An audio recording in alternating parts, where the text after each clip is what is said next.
Jangankan orang Singapura, orang Batam pun, orang luar Singapura pun kalau pergi ke Singapura kan sangat disiplin ya. Disebut aja anak milenial, tapi jutek, cuek, malah nggak hormat. Kenapa bisa demikian, Bro? Oleh karena itu harus ada pendidikan karakter. Misalnya gini, paham nggak kalau menjaga jarak itu penting? Enggak. Wah ya pantas, kalau enggak ya tidak bisa. Benar-benar berkarakter. Dan karakter itu tentu saja di negara kita adalah karakter Pancasila. Kalau memang tuan-tuan dan puan-puan tidak suka Pancasila, bisa dikurangin, diperas lagi jadi 3, Trisila. Camera! Running! 101, 2, 3, take 2. Action! Cakap, jangan tak cakap. Assalamualaikum warahmatullahi wabarakatuh. Ada kata berapa waktu lamanya, di mana konsentrasi selalu pada angka. Nah, kalau demikian, kita mau memulai dari mana, Prof? Dalam rangka mengolah kembali karakter menjadi utama daripada angka-angka itu. Ya, sejatinya kalau kita berbicara pendidikan ya, itu seperti sudah ditasbihkan oleh Bapak Pendidikan kita Ki Hajar Dewantara. Visi pendidikan menurut Ki Hajar Dewantara kan bahwa mendidik itu adalah menumbuh kembangkan. Yang pertama tuh aspek budi pekerti dan karakter. Yang kedua aspek pikiran intelektual. Dan yang ketiga aspek badan jasmani. Jadi sebetulnya apabila praktik pendidikan itu mengacu kepada filsafat pendidikan dari Bapak Pendidikan kita, sebetulnya tidak akan mengabaikan aspek budi pekerti dan karakter. Harus inherent di dalamnya. Nah, oleh karena itu tadi disebutkan oleh saya agak terlena beberapa waktu yang lalu, ya. Oleh karena itu kita mulainya itu harus pertama kali memang mulai dari perspektif yang lebih kecil, perspektif mikro. Jadi dalam perspektif mikro itu di sekolah, ya, bahwa seluruh guru, seluruh program sekolah harus bermuatan pengembangan karakter anak. Oleh karena itu kita akan kembali. Oleh karena itu pemerintah akan menamakannya penguatan pendidikan karakter. Jadi sebetulnya pendidikan karakter itu semestinya harus sudah dilakukan. Tetapi karena sedikit kurang, makanya ada dikuatkan. Salah satu di antaranya dalam perspektif yang mikro, seluruh mata pelajaran, seluruh program-program sekolah, ada pembiasaan berkarakter yang baik di sekolah, anak-anak membersihkan kelas, menjaga taman.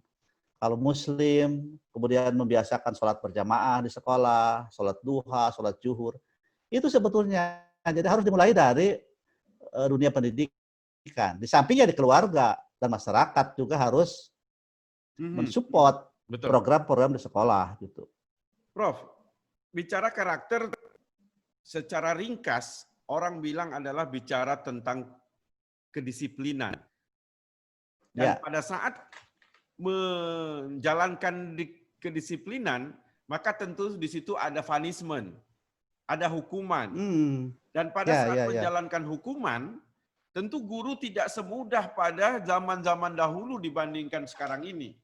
Nah, pada saat itu, benar. Ya, apa pandangan kita yang harus dilakukan secara luwes oleh para guru supaya karakternya dapat masuk, disiplinnya terarah, anak juga mendapat hukuman dalam tanda kutip adalah hukuman yang juga mendidik. Ya, sebab kan dalam teori pendidikan tuh ada juga yang disebut pendekatan reward and punishment. Ya. Jadi reward and punishment. Jadi anak-anak itu apabila memperlihatkan perilaku yang baik, ya berprestasi, itu dikasih reward, dikasih penghargaan. Dari mulai penghargaan dengan acungan jempol, kemudian dielus-elus kepalanya, bahkan sampai reward dengan dikasih hadiah-hadiah. Ya. Tetapi juga di samping itu kan boleh melakukan punishment. Tetapi sebetulnya dalam teorinya punishment itu tidak selamanya harus berupa hukuman fisik. Kalau tidak dikasih reward pun itu sudah jadi punishment sebetulnya. Jadi oleh karena itu, apalagi di era sekarang ya, era yang transparan, ya adanya keterbukaan, lebih mengedepankan aspek-aspek humanisme misalnya. Jadi memang para pendidik harus pandai-pandai memainkan teknik-teknik punishment, ya. Jadi jangan sampai terjadi hal-hal yang ada kasus-kasus yang tidak elok gitu. Nah, oleh karena itu sebetulnya tidak memberi hadiah pun sudah punishment. Mana yang memperlihatkan perilaku yang baik dikasih reward, ya. Nah, anak-anak yang tidak baik itu yang tidak dikasih reward sebetulnya punishment juga, tetapi dengan cara harus ada penjelasan secara rasional gitu misalnya. Oleh karena itu kan kalau anak-anak di dunia barat misalnya ya, misalnya kalau tiap hari itu anak-anak SD rendah misalnya, kelas-kelas rendah, suka dikasih bintang di tangannya itu. Oh, kamu Hane, hari ini kamu memperlihatkan prestasi yang luar biasa. Ini kasih oleh ibu guru bintang, kasih bintang. Nanti kasih tahu ya sama bapak bahwa hari ini bintang. Nah, itu sebetulnya kan reward. Nah, bagi anak-anak yang tidak dapat bintang itu punishment sebenarnya. Nah, oleh karena itu oleh gurunya harus diberikan penguatan misalnya. Hane, yang lain-lain ya besok hari akan dapat juga bintang. Tolong nanti harus lebih harus lebih disiplin, misalnya harus aktif. Nah, itu sebetulnya. Jadi secara teoritis sebetulnya sudah tidak ada masalah. Asal di sanalah guru pandai-pandai memanfaatkan bagaimana teknik punishment yang memang edukatif gitu. Dengan kata lain, Prof ingin mengatakan bila kita banyak memberikan reward, sebenarnya itu juga punishment bagi yang tidak mencapai. Yang tidak diberikan. Ya, prestasi. Betul. Betul itu. Prof, dulu ada kesan orang bilang, kalau lulusan zaman dulu tuh enak, disiplin, baik, ramah tamah, berbudi bahasa. Oh, kok sekarang anak-anaknya disebut aja anak milenial, tapi jutek, cuek, malah nggak hormat. Kenapa bisa demikian, Prof? Lah, ya itu memang kan gini ya, yang namanya kebudayaan itu kan di dalam itu berisi nilai gitu ya. Ada nilai dasar, ada nilai instrumental, ada nilai-nilai praksis. Mungkin ya kita sebagai orang tua mungkin tidak paham atau bahkan sangat terkejut misalnya ada perilaku-perilaku atau sikap-sikap anak-anak milenial sekarang, anak-anak muda sekarang yang berbeda misalnya. Sehingga dikatakan jadi tidak disiplin. Tapi bisa jadi itu yang berubah itu nilai-nilai instrumentalnya dan nilai-nilai praksisnya. Padahal sebetulnya hakikatnya nilai-nilai dasarnya tetap seperti itu, ya. Gitu ya, tetap seperti sedia kala begitu. Nah, oleh karena itu barangkali harus lebih bijaksana. Kita sebagai orang dewasa sekarang, anak-anak kita itu harus sebab mereka kan sangat lain perkembangan pemaknaan terhadap nilai-nilai itu sangat lain. Betul. Ya. Sebab memang kan manusia harus begitu, harus bisa menyesuaikan kepada kaidah-kaidah zaman yang sedang berlangsung. Gitu. Saya kira itu harus lebih bijaksana dari kita. Kalau memang itu benar-benar melanggar, tidak sesuai dengan nilai dasar, ya, misalnya nilai dasar kita kesopanan sebagai orang timur macam-macam, ya itu sebetulnya perlu dikasih punishment ya. Tetapi lagi-lagi harus memilih yang edukatif ya, yang lebih manusiawi dengan keadaan zaman sekarang gitu.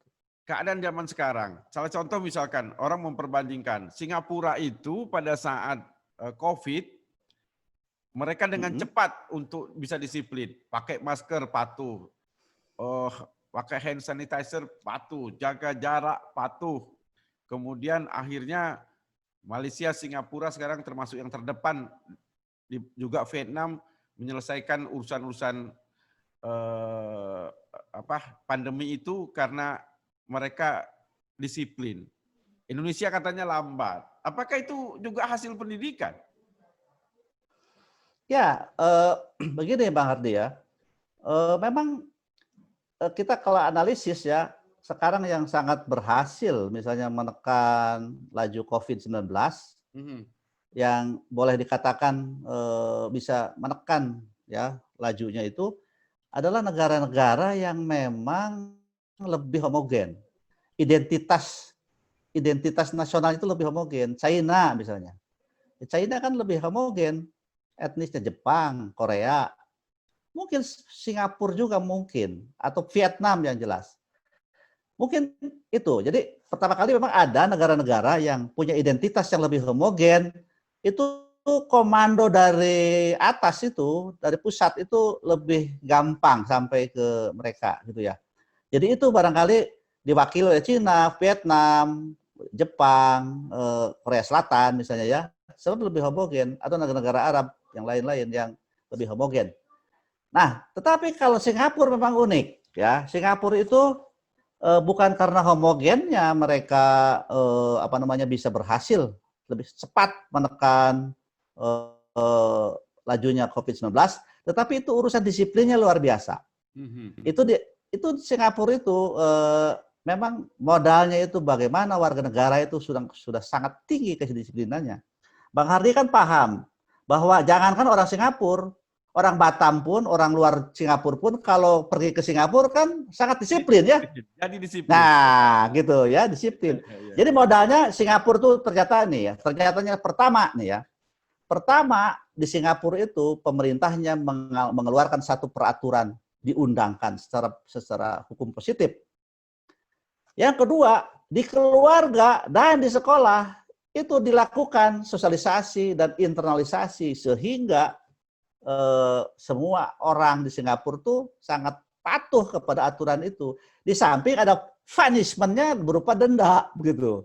Jadi ada 3. Yang pertama memang ada aturannya yang ditegakkan, ya. Yang kedua memang dibelajarkan, dibudayakan di lingkungan keluarga dan sekolah. Nah, yang ketiga betul-betul law enforcement-nya itu tegas gitu. Nah, oleh karena itu, ini sebetulnya bisa dijadikan contoh bagi kita, negara yang tidak homogen, kita sangat heterogen.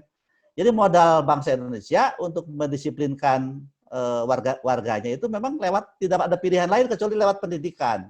Ya, lewat pendidikan dan lewat law enforcement yang tegas begitu. Nah, oleh karena itu kan pendidikan karakter tuh di sana yang bisa masuk jalannya bisa lewat jalan itu. Nah, itu Bang. Optimisme kita, tadi ada hukum yang kuat, pendidikan yang ditanamkan, ada hukuman yang dijalankan. Kita bisa nggak, Prof? Iya, sebetulnya teori dalam perspektif teori pendidikan nilai ya, itu kan begitu termasuk dalam perspektif sosiologi kewarganegaraan begitu Bang. Jadi pertama kita kan bertanya, misalnya gini, misalnya ada aturan di sini, aturan 3M nih ya, 3M. Kalau keluar itu harus menjaga jarak, memakai masker, dan sering-sering mencuci tangan dengan sabun. 3M itu kan sangat sederhana sebenarnya, ya. Tetapi kenapa kok sulit sekali misalnya itu diterapkan atau dilaksanakan? Nah itu kan kalau kita melihat dalam teori perspektif teori pendidikan nilai, kan gini, pertama, memang tidak serta-merta orang-orang kita bisa melakukan tindakan itu. Sebab di dalam aturan itu, di dalam itu ada values, ada nilai. Paham nggak tetap nilai itu? Betul. Oleh karena itu harus ada pendidikan karakter. Misalnya gini, paham nggak kalau menjaga jarak itu penting? Enggak. Wah ya pantas, kalau enggak ya tidak bisa. Terus paham nggak pakai masker itu? Engap ah. Iya, engap juga paham nggak gitu. Terus mencuci tangan segala macam. Nah, jadi oleh karena itu, saya sangat optimis apabila pendidikan kita itu benar-benar ya diarahkan sesuai dengan kebutuhan anak-anak dan strateginya sesuai dengan apa yang kita harapkan. Ya. Terus apabila meniru Singapura terus itu harus ditegakkan gitu. Setelah ada undang-undangnya diluncurkan, kemudian values-nya di dalamnya dipahami dan diinternalisasikan sampai hati, ada law enforcement-nya. Betul. Gitu. Makanya di kita kan walaupun walaupun kontroversi, sekarang di Jawa Barat misalnya gubernur memperlakukan apabila dia keluar nanti tanggal 27 nih. Tanggal 27 itu kapan? Besok. Hari ini. Hari ini nih.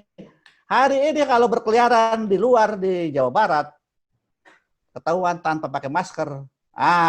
Itu ada sanksinya. Itu sebetulnya law enforcement tuh. Betul. Apakah mau digelandang atau mau didenda, kalau tidak punya duit harus ikut kerja bakti macam-macam. Iya, betul. Saya sangat setuju loh itu, sangat setuju sebab memang kayaknya kan gubernur sudah bikin aturannya, kemudian sudah disosialisasikan di mana-mana gitu. Nah, tinggal sekarang di ekornya dilihat pakai law enforcement. Kalau nggak ada law enforcement juga mungkin akan sulit. Sebab secara teoritis memang harus tiga-tiganya dilakukan. Benar. Dan situlah mungkin yang harus kita perkuat. Karena tadi kita bicara juga pada mikro, di dalam kelas, perlu adanya reward yang bisa juga reward mengakibatkan terasa punishment bagi pihak lain.